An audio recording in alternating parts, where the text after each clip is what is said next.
오늘 함께 볼 하나님 말씀은 마가복음 9장 38절에서 50절까지 말씀입니다. 마가복음 9장 38절에서 50절까지 말씀 교독하겠습니다. 요한이 예수께 여짜오되 선생님, 우리를 따르지 않는 어떤 자가 주의 이름으로 귀신을 내쫓는 것을 우리가 보고 우리를 따르지 아니하므로 금하였나이다. 예수께서 이르시되 금하지 말라. 내 이름을 의탁하여 능한 일을 행하고 즉시로 나를 비방할 자가 없느니라. 우리를 반대하지 않는 자는 우리를 위하는 자니라. 누구든지 너희가 그리스도에게 속한 자라 하여 물 한 그릇이라도 주면 내가 진실로 너희에게 이르노니 그가 결코 상을 잃지 않으니라. 또 누구든지 나를 믿는 이 작은 자들 중 하나라도 실족하게 하면 차라리 연자 맷돌이 그 목에 매어 바다에 던져지는 것이 나으리라. 만일 내 손이 너를 범죄하게 하거든 찍어버리라. 장애인으로 영생에 들어가는 것이 두 손을 가지고 지옥 곧 꺼지지 않는 불에 들어가는 것보다 나으리나. 만일 내 발이 너를 범죄하게 하거든 찍어버리라. 다리 저는 자로 영생에 들어가는 것이 두 발을 가지고 지옥에 던져지는 것보다 나으니라. 만일 내 눈이 너를 범죄하게 하거든 빼어버리라. 한 눈으로 하나님의 나라에 들어가는 것이 두 눈을 가지고 지옥에 던져지는 것보다 나으니라. 거기에서는 구더기도 죽지 않고 불도 꺼지지 아니하느니라. 사람마다 불로써 소금 치듯 함을 받으니라. 같이 읽겠습니다. 소금은 좋은 것이로되 만일 소금이 그 맛을 잃으면 무엇으로 이를 짜게 하리요. 너희 속에 소금을 두고 서로 화목하라 하시니라. 아멘. 오늘도 이 자리에 나와서 주님 앞에 나오신 귀한 성도님들께 하나님 주신 은혜와 평강의 복이 충만하게 차고 넘치시기를 주님의 이름으로 간절히 소원합니다. 오늘 말씀을 보게 되면 요한이 어떤 사람이 예수님의 이름으로 축기 사역을 행하는 것을 보고 금지한 내용이 나옵니다. 이전의 내용을 보게 되면 예수님의 제자들은 귀신을 쫓아내는 데 있어서 그 일에 실패를 한 적이 있었죠. 그때 제자들은 서기관들을 비롯한 많은 사람들에게 둘러싸여 있었습니다. 제자들은 자신감을 가지고 어린아이에게 들어가 있었던 그 귀신을 쫓을 수 있다고 생각하고 그 당시에 축기 사역을 했을 것입니다. 그런데 결과는 우리 모두가 알듯이 실패로 끝나고 말았었죠. 제자들은 그 실패를 통하여서 주님께 믿음이 없음을 책망을 들으며 믿음이 없는 것이 드러났지만 믿음이 없는 것도 드러났지만 많은 사람들 앞에서 굉장히 큰 창피를 당했을 것입니다. 그런 사건을 겪고 난 이후에 알지 못하는 사람이 예수님의 이름으로 축기 사역 행하는 것을 본 것이죠. 그런데 오늘 본문에 이름도 등장하지 않는 그 사람은 확실한 믿음이 있었던 것 같습니다. 축기 사역을 행하니까 귀신이 떠나간 역사가 일어나고 사람들이 놀라게 되는 그런 역사가 있게 된 것이었죠. 그러니까 요한을 비롯한 제자들은 자존심도 상하고 창피하기도 하고 복합적으로 여러 가지 생각이 들었을 것 같습니다. 그런데 우리가 오늘 본문에서 요한이 하는 이 말을 볼 때에 자세히 보면 주목해야 할 단어가 있습니다. 바로 우리라는 단어인데요. 우리 오늘 본문 1절 말씀 같이 읽겠습니다. 요한이 예수께 여짜오되 선생님, 우리를 따르지 않는 어떤 자가 주의 이름으로 귀신을 내쫓는 것을 우리가 보고 따르지 아니하므로 금하였나이다. 아멘. 요한이 이렇게 말합니다. 선생님, 우리를 따르지 않는 어떤 자가 주님의 이름으로 귀신을 내쫓길래 저희가 못하겠습니다 라고 하죠. 요한은 아직 하나님의 나라가 어떤 나라인지, 그리고 예수님을 따르는 제자가 왜 제자가 되어야 하는지, 왜 제자인지 정확하게 알지 못했습니다. 결정적으로 요한은 그 사람이 주님을 따르지 않는 자가 아니라 바로 우리를 따르지 않는 자라고 그렇게 표현을 하고 있습니다. 성경에는 나오지 않았지만 아마 이 제자들이 그 사람이 축기 사역하는 모습을 보고 같이 함께할 것을 권면했던 것 같습니다. 그런데 그 사람이 함께하지 않겠다라고 하니까 질투심과 더불어 그 자신들을 따르지 않겠다고 하기 때문에 취기 사역을 하지 못하게 막았던 것이겠죠. 마치 요한을 비롯한 이 제자들의 눈에는 자신들과 함께하지 않는 그 사람이 자격 없이 의료 시술을 하는 것처럼 마치 그런 식으로 눈에 비춰졌을 것 같습니다. 이들은 제자의 자리를 섬기고 베푸는 자리가 아니라 자신들이 특권을 누리며 다른 이를 배제하는 자리로 이해를 하고 있었던 것 같습니다. 제자들은 예수님과 함께 다니면서 기적을 보고 정말 수많은 신비한 체험을 했습니다. 그리고 수많은 사람이 예수님과 자신들을 따라다니는 모습을 보면서 자기들도 모르게 아마도 콧대가 높아진 그런 모습이었던 것 같습니다. 어느새 그들은 서기관이나 바리새인들과 같은 그런 모습이 그런 자들처럼 기득권층이 된 것이겠죠. 주님의 제자라고 한다면은 마땅히 낮아지신 주님을 본받아야 하는 것이 당연합니다. 제자들은 지금 예수님이 자신들과 같은 모습으로 같은 사람의 몸으로 계신 것 그 자체가 겸손하신 것임을 이들은 아직 알지 못했습니다. 주님의 제자가 된 것은 당연히 자부심을 가질 만한 일입니다. 다만 자부심은 갖되 자부심이 클수록 더 겸손해져야 합니다. 왜 그렇습니까? 주님의 제자가 된 것은 내가 선택해서 된 것이 아니라 바로 하나님이 택하여 주셨기 때문입니다. 은혜로 제자가 된 것이기 때문에 자부심을 가질 수는 있으나 사람들 앞에서 그리고 주님 앞에서는 더 겸손해져야 하는 것이죠. 그것이 제자라고 한다면 마땅히 취해야 하는 모습입니다. 예수님은 요한이 하는 말을 듣고 그의 잘못된 행동을 지적하시면서 금하지 말라고 하십니다. 우리 39절 40절 말씀을 같이 읽겠습니다. 예수께서 이르시되 금하지 말라. 내 이름을 의탁하여 능한 일을 행하고 즉시로 나를 비방할 자가 없느니라. 우리를 반대하지 않는 자는 우리를 위하는 자니라. 아멘. 예수님은 예수님의 이름을 의지하여서 기적을 행하고 나면 바로 예수님을 욕할 사람은 없다라고 말씀하시면서 우리를 반대하지 않으면 우리를 위한 자다라고 말씀하십니다. 그러니까 예수님은 본인 그리고 제자들과 함께 가지 않는다 할지라도 그 사람이 예수님의 이름을 의지하여서 누구든지 기적을 일으키는 사람은 예수님과 예수님의 제자들을 위한 자다라고 말씀하고 계십니다. 예수님께서 그렇다면 이렇게 말씀하신 이유가 무엇일까요? 결국에는 예수님의 이름이 드러나게 되고 또 하나님께서 영광 받으시기 때문입니다. 만약에 그 사람이 예수님의 이름을 의지하지 않고 기적을 일으키려고 했다고 한다면 귀신을 쫓아내려고 했다고 한다면 아마 망신만 당하고 역시 예수님의 이름도 높아지지 않았을 것입니다. 그런데 예수님과 함께 다니지 않는다 할지라도 예수님의 이름을 의지하여서 기적을 일으키려고 하는 자, 귀신을 쫓아내려고 하는 자에게 주님께서는 능력을 허락하신다라는 사실입니다. 비록 그 사람이 제자들 무리에 속하진 않았지만 예수님의 이름으로 귀신을 내쫓는다는 것은 예수님을 믿고 예수님의 이름으로 인하여서 주님의 능력을 덧입었다라는 증거입니다. 이것이 바로 제자들과 지금 이 이름이 등장하지 않는 사람의 큰 차이라고 할 수 있겠죠. 예수님은 눈에 보이지만 믿음이 없는 공동체보다 믿음 안에서 눈에 보이진 않지만 하나 되는 영적인 공동체를 더 중요하게 여기신 것입니다. 사람들은 눈에 보이는 것으로 판단하기 쉽지만 예수님은 사람의 중심을 보시고 판단하셨습니다. 그렇기 때문에 우리도 역시 예수님의 제자라고 한다면 제자들이 오늘 본문에 등장하는 제자들과 같이 눈으로 사람을 판단하는 것이 아니라 정말 하나님의 말씀을 말씀으로 믿고 주님을 따르는 사람이라고 한다면은 우리가 그 사람을 결코 배척해서는 안 될 것이다라는 겁니다. 우리는 이 모든 것을 판단할 수 없습니다. 그러나 주님은 전부 아시고 주님이 판단하신다는 것을 우리는 기억해야 합니다. 그렇기 때문에 주님을 따르는 성도라고 한다면, 예수님을 믿는 성도라고 한다면 겉모습이 아니라 모든 외적인 것을 초월해서 같은 성도라면 주님 안에서 한 믿음으로 연합하는 모습이 우리에게 있어야 된다는 거죠.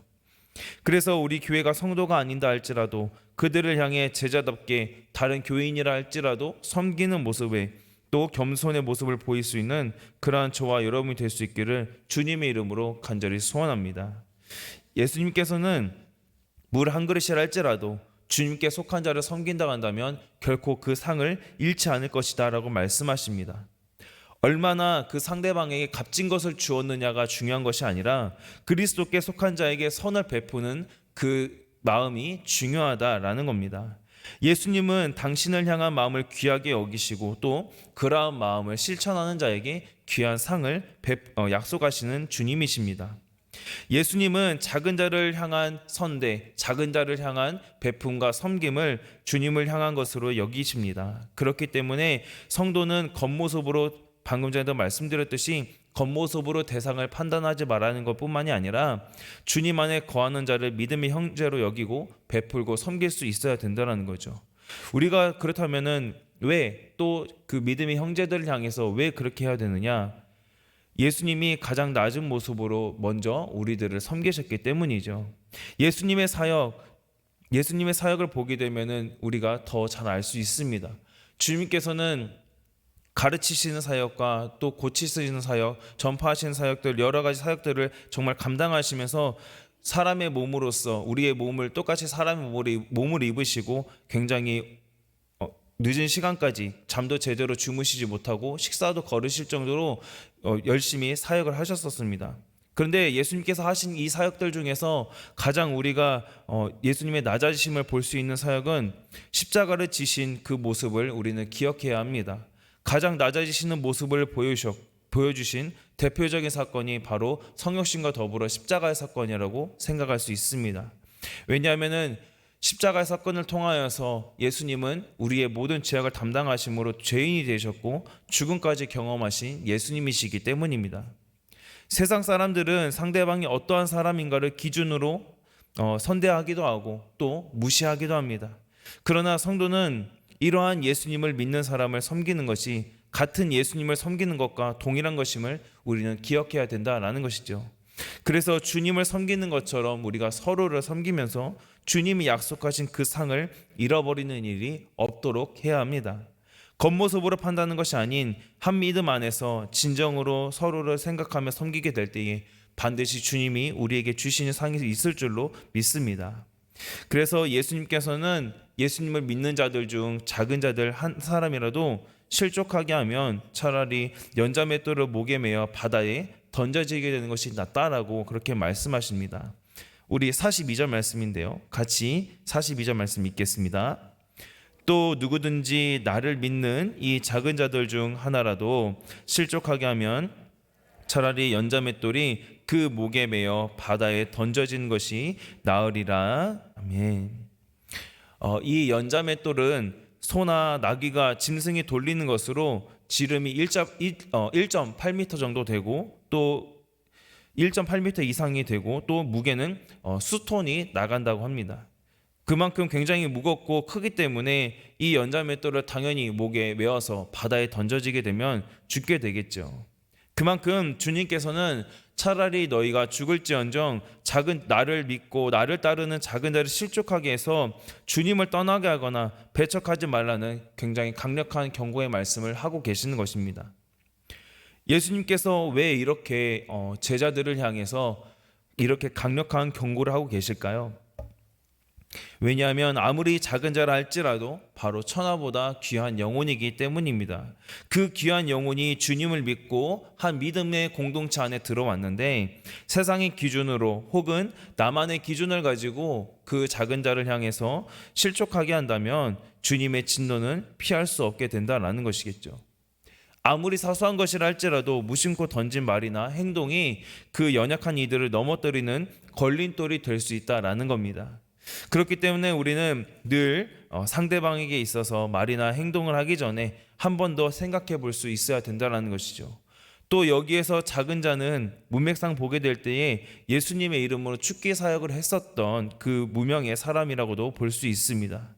이렇게 주님의 이름을 드러내고 열심히 주님의 일을 감당했을 때 억울하게 오늘 말씀에 등장한 사람처럼 제지를 당하기도 하고 또 자격을 말하면서 하지 못하게 하는 그런 경우도 있을 수 있습니다.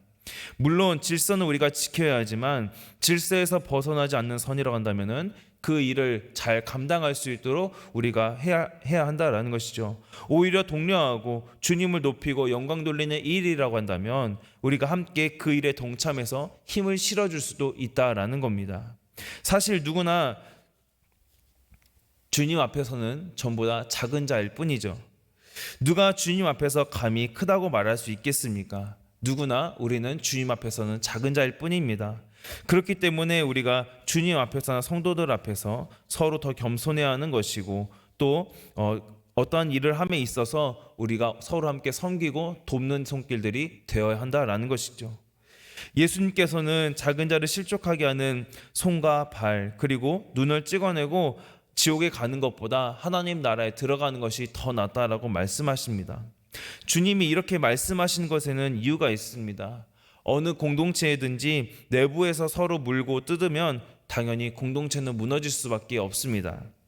그렇기 때문에 믿는 자들은 성령께서 하나 되게 하신 것을 굳게 지킴으로 사랑으로 하나가 되어야 한다라는 겁니다. 교회 안에서 성도 간에 시기하고 분쟁하면서 또 실족하게 만드는 것은 예수님의 몸을 찢는 행위나 다를 바 없습니다. 교회가 그렇게 되면 누가 가장 좋아하겠습니까? 바로 마귀가 가장 좋아하겠죠. 그러므로 성도는 믿음의 형제들을 대할 때 서로 덕을 세우고 서로 넘어지지 않도록 세워주는 그러한 역할을 감당하면서 마귀가 틈타지 못하는 건강한 교회를 함께 세워가야 한다라는 겁니다. 하나님 나라의 백성은 소금처럼 맛을 내어 화목을 이루어야 합니다.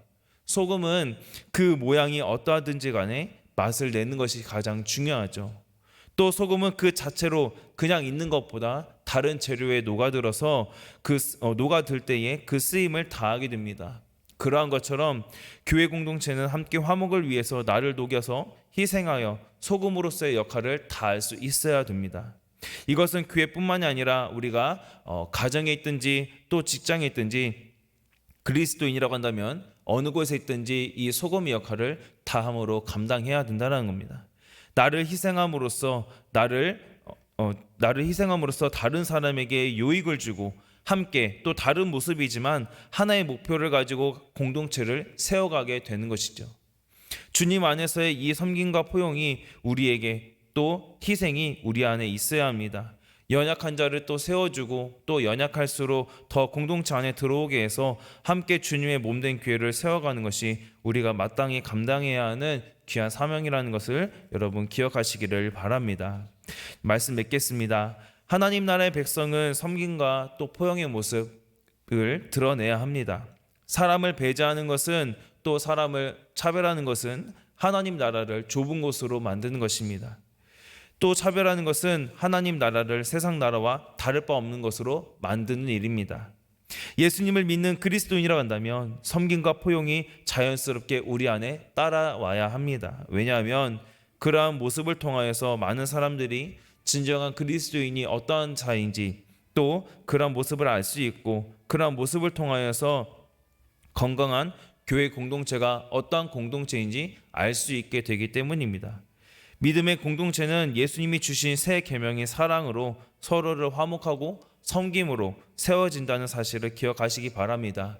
그래서 서로를 세워주고 사랑함으로써 우리 교회 공동체 안에서 형제를 실족시키는 그런 잘못을 우리가 경계하고 주님의 몸된 교회를 든든하고 건강하게 세워갈 수 있는 그러한 저와 여러분이 되기를 주님의 이름으로 간절히 소망합니다. 기도하겠습니다. 사랑과 은혜가 풍성하신 주님 감사합니다. 저희에게 은혜를 베푸사 교회로 불러주시고 모이게 하셔서 함께 주님의 몸된 교회를 세워가게 하시니 감사를 드립니다. 주님 우리의 주변에 내 주변에 있는 작은 자를 우리가 실족하게 하는 것이 아니라 함께 더불어서 교회 우리 안에 공동체 안으로 더 들어올 수 있도록 자리를 내주고 또 함께 주님의 교회를 몸된 교회를 세워가게 하시며 주님을 진정한 왕으로 모시고 살아가는 우리 공동체가 될 수 있도록 주님께서 함께하여 주시옵소서. 주님께서 먼저 섬김의 본을 보여주시고 가장 낮은 모습으로 섬기셨던 것을 우리가 기억합니다. 하나님 예수님을 믿고 정말 예수님의 십자가를 믿고 예수님의 주님을 따르는 제자의 모습으로서 정말 주님이 우리를 섬기셨던 것처럼 우리도 다른 사람들을 또 이제 주변의 사람들을 섬기는 그러한 우리들이 될 수 있도록 주님께서 함께하여 주시옵소서. 작은 자를 섬기고 선대함으로써 주님의 말씀에 순종하는 우리가 되게 하시고, 이러한 삶을 통하여서 주님이 주시는 그러한 함께 공동체를 세워가는 건강한 교회 공동체를, 또 가정과 직장의 공동체를 세워가는 그런 은혜의 역사가 충만히 넘칠 수 있도록 주님께서 함께하여 주시옵소서. 감사드리며 예수님의 이름으로 기도합니다. 아멘. 이 시간 우리 같이 함께 기도하겠습니다. 말씀 붙들고 함께 기도하겠습니다. 하나님, 우리가 작은 자일수록 더 섬기게 하시고 서로를 섬김이 또 주님께 영광 돌리는 그런 귀한 우리의 공동체가 될 수 있도록 주님께서 함께하여 주시옵소서. 또 이번 주부터 시작된 양육훈련과 또 오늘 진행하게 되는 전도, 그리고 이번 주 토요일에 시작되는 새소식반까지 주님께서 함께해 주심으로 우리 교회 안에서 이루어지는 모든 사역들이 정말 건강하고 정말 우리에게 넘치는 은혜가 될 수 있게 해달라고 함께 기도해 주시기 바랍니다. 그리고 생각나는 주변의 환우들과 우리 자녀들을 위해서 또 각자 개인 기도 제목 가지고 주님 한번 찾고 기도하도록 하겠습니다. 주여